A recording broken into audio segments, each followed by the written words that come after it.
pili ka ng interview ko sa sa bahin sa Lupon ba? Sige. Yeah. Kasi yung mga pumagi sa pag-process sa low process sa about sa pag sa Lupon.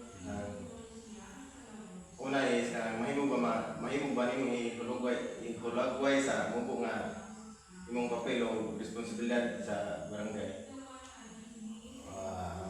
Mubo na responsibilidad na katawan ko para kuan lang, simple lang so ako may kuan nga magpadayon ang malinaw ng barangay. Ano ba? How long have you been served as a Lupon tagapamayapa member or Lupon chairman? Kung sa man kadugay yung pagserbisyo o pag-miyembro sa Lupon tagapamayapa o Lupon chairman?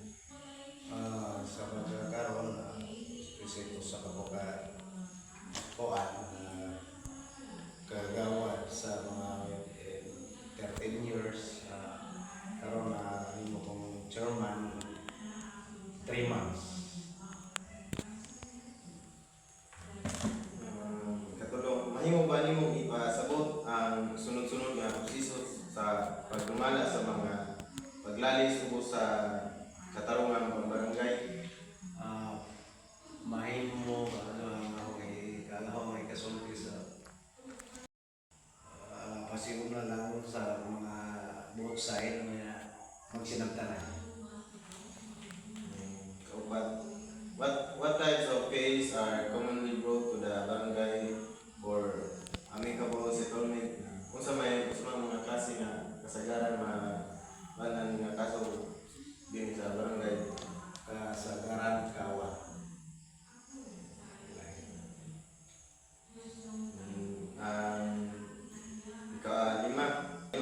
Yun sa ninyo determinar kung ang usa ka kaso angay ba para sa barangay conciliation? Naa ni guide nga isunod na usa ka kaso angayan ba so makarga sa KP katong akong barangay o dili ba?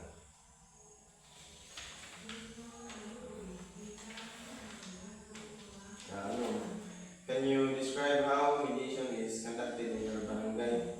Mahimo ba nimo nga ilagway kung yun sa paghimo ang mediation proseso sa inyong barangay? Ini sa inyong barangay. Kuan la usa ang iban sa musician na magsinagtanan lang sa salusa mapasunod ang pabili ng gugma o ikalinaw sa bagay. Kapito, what strategies do you use to encourage parties to reach an amicable settlement? Kung sa mga pamaagi ang inyong gigamit arong madani ang mga partido nga magkaabot o malinaw na kasabukan? Para madani ang duha ka partido sila nga baysa nga mamina sa usa-usa labi na sa presidente officer aron mahimo makabot o magpanapuso ng ilang pagtubag.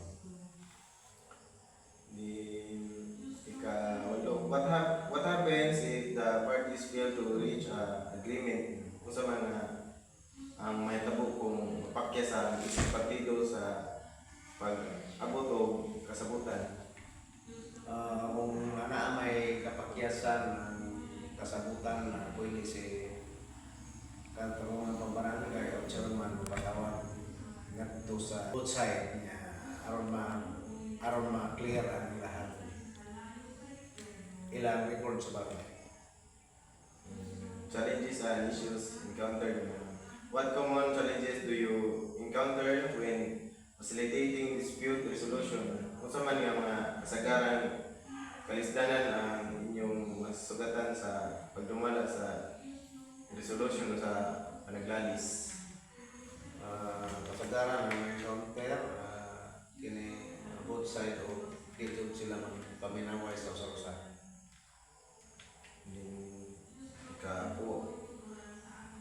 Aduna ba mga gayon ang mga partido dili utabang o dili makita yung sa aning pag atubang niining sitwasyon?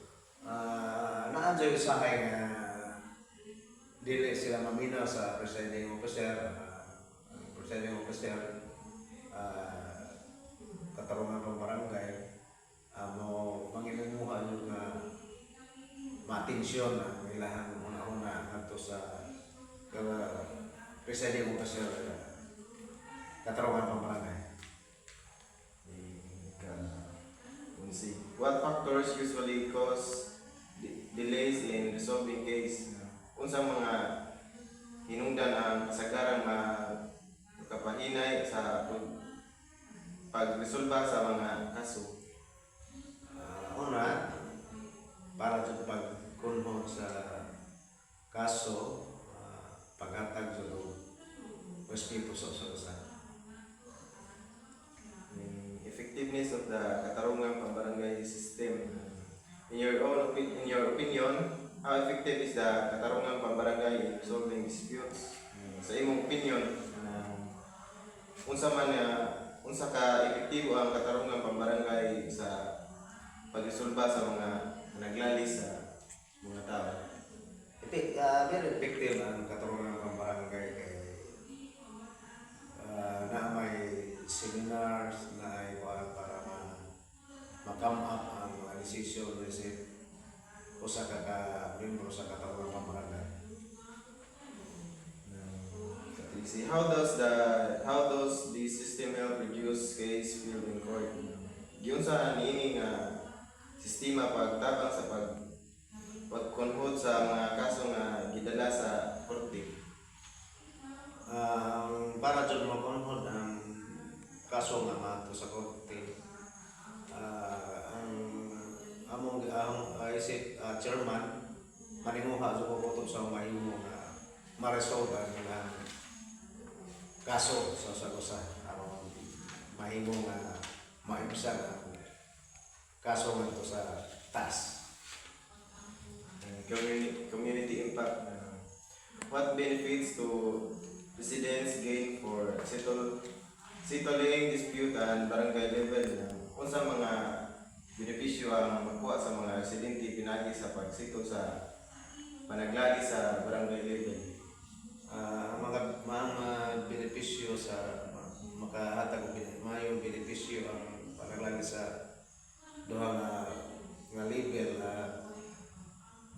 Ang ikahatag lang respeto doon sa usa-usa o magminahan. Recommendation and improvements. What improvements can be made to strengthen the katarungang pambarangay system? Usa ka ang mga kinahanglang mahimo o kinahanglang mga suporta ninyo aron mapalit ko ng sistema sa katarungang pambarangay?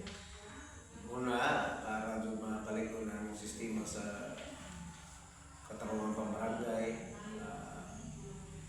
trainings, seminars, aron mahimo pa mapalapdan ang knowledge sa isip sa katarungang pambarangay. 16. What training or support do Lupon members need to perform their roles better? Unsa mga training o suporta ang kinahanglan sa mga miyembro sa Lupon aron pauswagan ang ilang trabaho? Seminar lang para mapauswagan ilang knowledge o ilang trabaho. Itong last and final question, closing question. Is there anything else you would like to share about your experience in handling barangay dispute? Aduna pa ba kay gustong ipa-ambit nga bahin sa sa imong kasinatian sa pagdumala sa mga panaglagi sa barangay? Okay na, malahaw sa mapaambit sa mga panaglalis, mga sa barangay, mga respeto dyan sa usa-usa. Labaw sa tanan, mag-ampo sa pagtuo sa labaw ng kanilaw. Mga natugat na salamat. Okay, salamat po.